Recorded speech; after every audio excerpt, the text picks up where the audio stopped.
Hello everyone, my name's Pete and I don't like MMOs, except for the 4 or 5 that I tried and actually liked. I've got a heck of a list of games I'm working through, so if you want to come join me on a journey through them to see what the new player experience is like, then you could consider subscribing to follow along, and as always, any suggestions for games to try in the future should go in the comments. Alternatively, you'll find a Discord link in the description if you want to get to me there. This week I'm going to experience a D&D setting for an MMO, which gives me high hopes for a decent world to exist in. If I hadn't already settled on my clickbait title and thumbnail for this series, I'd have called this video Neverwinter Nights because it made me laugh when I thought about it. Launching the game takes me rather quickly and sensibly into character creation. I notice almost immediately that some races are locked, and hovering over them gives me a tooltip informing me that they are indeed available for purchase in-game. Whether that means I buy them for in-game currency or not remains to be seen. I click through the options and they're all nice and distinct visually. I did notice that female dwarves don't have beards, and I'm still waiting on a game to include this. I also found that classes are not locked behind your choice of race, and I like this. If I want to be a dwarf wizard, then I should be allowed to be so. I don't want to though. I want to be an archer because I don't often play as them, and I'm trying to experience as much new stuff to me as possible in this series. So I go with the dwarven ranger. I can have a male dwarf with no beard,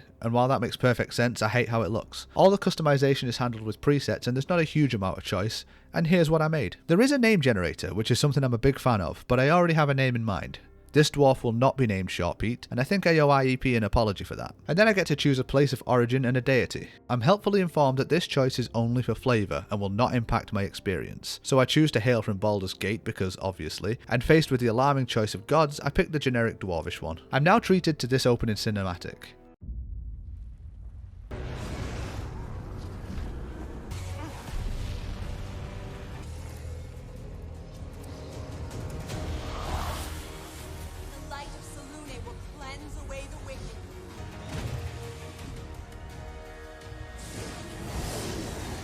It's definitely nice to watch, but it raises an awful lot of questions that hopefully get answered. After this, my character wakes up in a small camp on a waterfront. I'm given control and I take the opportunity to immediately mess with the settings because the UI is scaled horribly. And then I speak to the NPC with the icon over his head because I'm a good boy and I know what that means. He informs me that I'm an adventurer who's volunteered to fight in the battle that we saw in the opening. At least I assume it's that battle because that big bony dragon is still knocking about. I was pulled off the front line after being injured to recover here. I confirm that I'm able enough to help out and I'm promptly armed, shown how to attack, and sent to find a gentleman named Makos and assist him. During the testing with the training dummy, I noticed that my damage numbers are already quite high. This is another game afraid of single and double digit numbers. This sparkling quest guide is very noticeable and it's always there. It's not a problem, but I do wonder if there's an option to turn it off, because having it there all the time kind of discourages exploration. The combat feels really nice and all the abilities feel impactful. It turns out that Makos is the mage that we saw in the cutscene, and he needs our help taking down the big dragon. He brings it out of the sky with a single spell,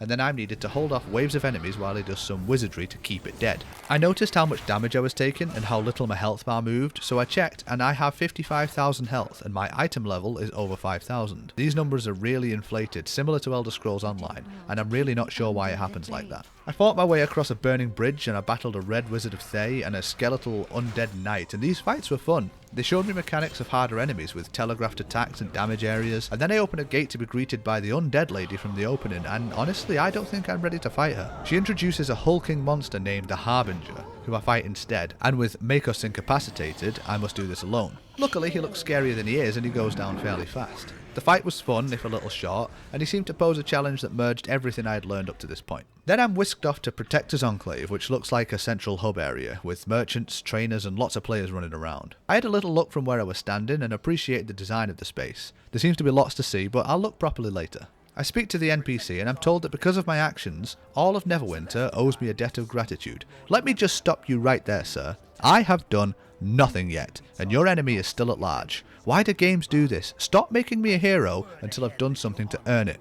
It's bloody meaningless if I get such titles so early on. Oh look, I'm a hero, just like everyone else. I'm pointed to the Adventurers Guild to speak to a Sergeant Knox, who tells me that my actions have guaranteed my acceptance into the guild. That's good because I hate filling in forms. He then tells me to get a mount and speak to my trainer to learn some new skills, because, he says, a new skill is worth its weight in gold. Well, Sergeant Cleverclogs, skills don't weigh anything, so shut up. I got a horse from an NPC who changed his voice between lines, and I'm told to put my horse in a stable to benefit from any equipped insignias. insignias. I have no idea what this means yet or where to find a stable or insignias, so I'm just going to ignore this for now. Now I'm out of the tutorial, I can press tab to switch between my ranged and melee weapons. I did try this before, but it didn't work for whatever reason. And then I head over to a crystal ball which transports me to another plane of existence for training purposes. I should speak to my boss about the possibility of doing this at work to help new staff. Here I learn how to dodge, which is really responsive and dynamic. I also learn how to flank enemies, but this probably needs other players, and I have no friends. Then I learn that having a mount grants combat abilities, and these vary depending on the mount, making them useful outside of transport.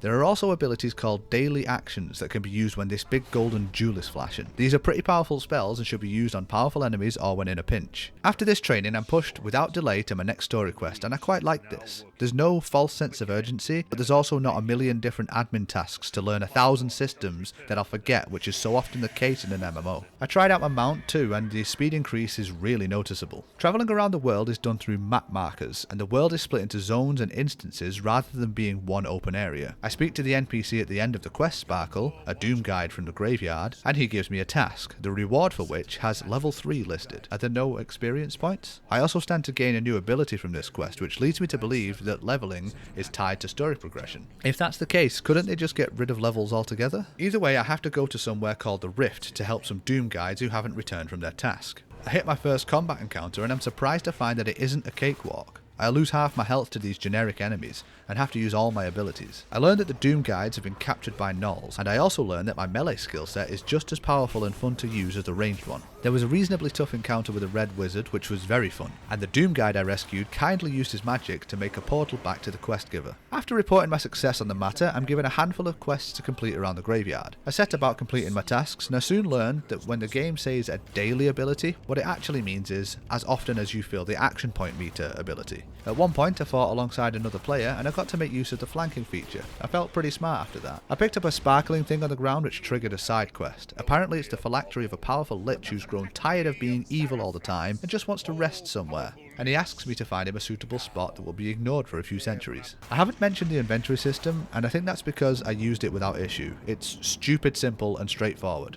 In my opinion, the best systems are the ones you don't think about because they work so well, so the lack of things to say about this makes me chalk it up as a success. I keep getting notified when I find a campfire, and so far as I can tell, they're just safe zones. I don't know what, if anything, they offer outside of accelerated healing. My favourite part of the encounters so far is that I don't feel overpowered. The challenge is balanced just enough for me to get through it with any sort of ability use, but I still feel like I can lose. Most importantly, the combat is fun, so doing lots of it is not a problem. I also started to look around a little more and began to appreciate the environment design. Both interior and exterior are very pleasing to look at and consistent in quality. I find out here that I can press Alt to release the cursor to mouse over or click on UI elements, and I learned a few things about my spells. I've also been collecting bits of lore around the place, and these unlock entries in my journal that I can access at any point for extra flavour text. These instances feel like miniature dungeons, and they're really nicely put together. I feel less like I'm playing an MMO and more like I'm playing a decent ARPG, and that's a good feeling. The story's being kept relevant to the main plot that was established from the beginning, and there hasn't been any unnecessary padding of kill X or fetch quests. Yet. After completing my tasks, I'm told it's time to take on the Red Wizards once and for all. Since they have already been captured and killing Doom Guides, I'm enlisted to help. Step 1 is to remove one of their power sources for the rituals, called the Tree of Souls. And I'm given an instant travel option for this, and I like it when they let me get straight into the action. The Tree of Souls looks awesome, and the red sky backdrop really helps this along. I'm then engaged in a wave defense scenario, while one of the Doom Guides cleanses the area, and when that's complete, the sky suddenly looks less evil. It's a very basic setup, but it's carried by the engaging combat. There's also the fact that the Doom Guide can be attacked but not killed, making them a very useful tank. Back at the centralized quest-giving NPC, I noticed that on the reward screen I can compare the reward items against my equipped items from here, and that's a neat touch. I'm then told I must head to the Thayan Wizard's camp for a showdown. On the way there, I noticed that the upgraded items make a sizable difference in combat and make me feel pretty powerful. I battle a mean-looking wizard in the camp, and then I head into another mini-dungeon. There's a series of undead to fight before I reach another mean-looking red wizard in a space that looks suspiciously like an arena. He summons forth a big stompy enemy who hurts other enemies with his large sweeping attacks. He was fun to fight, but he went down rather quickly. I head outside to find that other Doom Guides were sent to help me with the fight, but only arrived when it was over. Thanks guys, team effort. I report back and I'm informed that I'll be going to help the Harpers in another part of the graveyard, and I think this is as far as I'll go for now. As far as openings go, this has been a strong one. The story stayed relevant to the setup, the gameplay has been engaging and interesting, there's been good pacing that's not been padded out with kill X or fetch quests, and I felt like what I'm doing has been important. The lack of experience points for levels has removed any feeling of grind, and it keeps my character's progression in line with what I'm doing without being over or under leveled. On top of this, the game hasn't made one single effort to get me to spend money. I'm certain that'll change as things progress, but it's been a welcome change not to be shown where I can empty my wallet before I might decide if I want or need to. Neverwinter gets top marks from me for this new player experience. I'll keep this one installed, and if I play more of it, you might hear from me again about it. But I still have my list of games to get through, so feel free to suggest things to make the list longer. And if you enjoyed this and like to see more, then maybe hit subscribe so you get notified of future videos. But for now, thanks for watching, and I'll see you in the next one.